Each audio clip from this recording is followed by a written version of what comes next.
Samahan niyo ako magbukas ng OP14 na loose packs. Will be feel my inner child or find my regret? Kumuha ko uli ng 8 packs ng OP14. At syempre, may alay pack uli tayo. OP15 na Japanese. At para sa ating alay pack, rare na event card. Banatan na natin tong OP14. Start tayo sa first pack. Uy, leader ni Gecko Moria.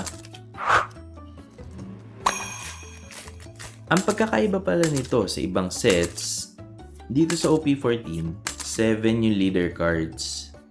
Dahil 7 ang Warlords of the Sea.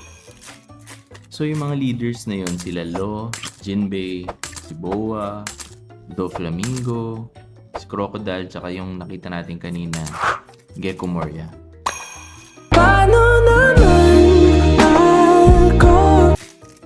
Halfway through na tayo, pack number 5.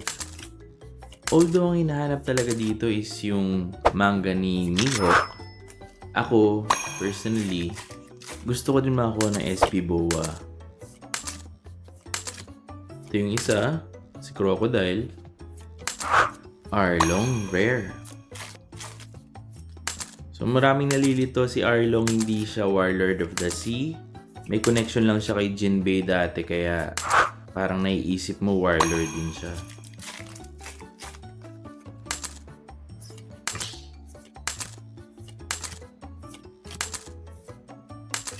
Grabe walang kahit-hit